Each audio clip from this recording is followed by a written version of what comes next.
Welcome to a web edition of Cuse Countdown. Bailey Lipshultz here alongside Matt, Reil, and Drew Carter, previewing Syracuse as it takes on Hobart tomorrow night. Guys, 3 tough losses, 2 of those in overtime, including getting absolutely trounced by Notre Dame. What's going on with Warren Hill? I mean, a lot of people are putting the blame on Warren Hill, but I don't think it's solely his fault. I mean, Desko even said it himself. When guys are shooting the ball from 10 to 15 feet away, you can't expect Hill to make that many saves. He hasn't been great all year, though. You can say that much, but he has to improve. He has to slow the game down and make better decisions, but you can't put all the blame on him. Right. Well, that being said, John Desko in his post-game press conference did say they would think about maybe putting Evan Molloy in there full-time. We'll see what he ends up deciding. So let's take a look at that absolute trouncing from Notre Dame for Syracuse. Warren Hill having a tough game in Syracuse's last game. The Syracuse alumni getting honored at halftime and getting right into the action. Ryder Garsney solo dodge, gets the bottom corner. Warren Hill getting beat 1-0 Irish 3 minutes into the game. In the second, Nick Mariano doing some magic, gets the goal, 6-4. Syracuse is down just over 2 minutes into the quarter. And then Nick Mellon putting on a nice move, dodging there. But as you can see there, turning the ball over. Matt Cavanaugh takes it to the cage and top cheddar. Notre Dame goes up 8-4 with 11:43 left in the quarter. And now getting into the second half, Derek DeJoe with a nice feed. Jordan Evans behind the back goal. Syracuse cuts the lead to 4 with just under 13 minutes to go in the third quarter. But Matt Cavanaugh finds Ryder Garsney, who sneaks around the net for the goal. Notre Dame leads by 5 there. And then Cavanaugh here finding Mike Wynn for the bounce shot score. Notre Dame goes up by 14-7. And the Fighting Irish go on to win by a final score of 17-7. The Orange getting absolutely dominated, a double-digit loss. Their 3rd straight loss. Ryder Garsney all over it for the Irish. 5 goals, 1 assist. But Jordan Evans, 3 goals of his own on just 6 shots. The lone bright spot for the Orange. But again, Syracuse doesn't normally give up 17 goals, especially in ACC play, and Coach Desko spoke about how the team was playing poorly.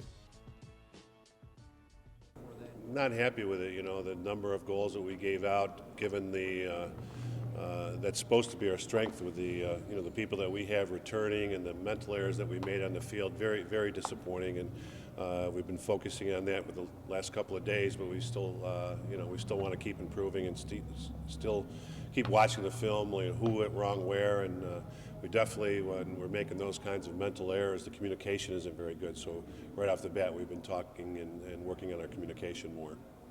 It's been tough. A lot of guys getting after it, a lot more competition, a lot more battling. So it's nice to see after 3 losses, 2 of them of which we think we should have won in overtime. It's pretty tough. So anytime you come out in the field, it's 110%, and there's no waste of time. It's just got to get after it.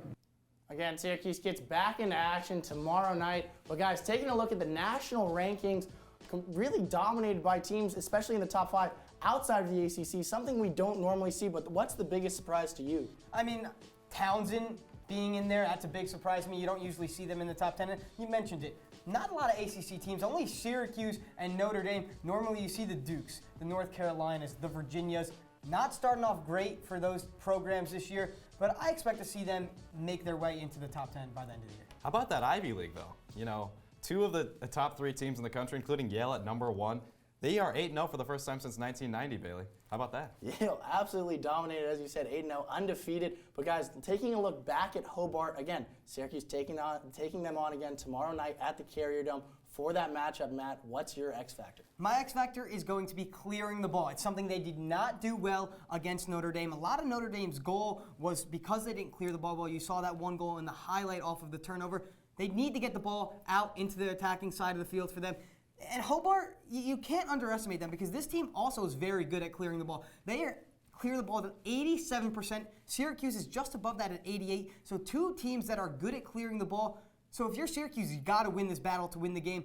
I know people don't usually think of Hobart as being a premier program, but that doesn't mean they're not a talented team.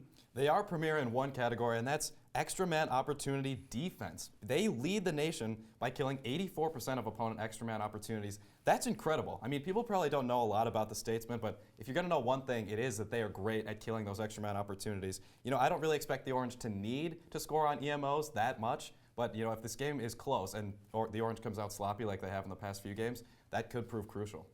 All right, guys. Syracuse, again, playing very poor. This one, a nice shot for them to get back on the win column. Drew, what's your final prediction when the clock strikes? I'm going to go Syracuse doubles up Hobart 14-7. Last year when these teams played, Syracuse raced out to a 12-0 halftime lead and ended up winning 18-5. You know, Bailey, I don't expect it to be that much of a blowout, but I do think Syracuse, with their backs against the wall, they come out, they end that 3-game losing streak, gets back on the winning side, 14-7. Orange takes this one. Then I agree with you. I think the Orange win 15-10. Not as big a differential there, but I do think the Syracuse gets off their 3-game losing streak. And this is a big game for this team. They need to get belief back into themselves. They need to mentally get there, which they haven't really had fully there. Their psyche needs to get fixed. You know, this is a team that is more supremely talented than this Hobart team by a lot. They need to figure it out. I think they will, but don't underestimate this Hobart team as well. I think they do keep it close because remember, this is their Super Bowl. So they're going to be putting everything they have into this game. You just got to be careful with your Syracuse. Especially after touch stretch, you have to really consider this a must-win for Syracuse to get everything going back again. But that's all the time we have here on Cuse Countdown. Be sure to check back on YouTube at YouTube/Citrus TV Sports for more updates throughout the game and post-game after Hobart and coming up looking at other games. For Drew Carter and Matt Reil, I'm Bailey Lipshultz. Have a great night.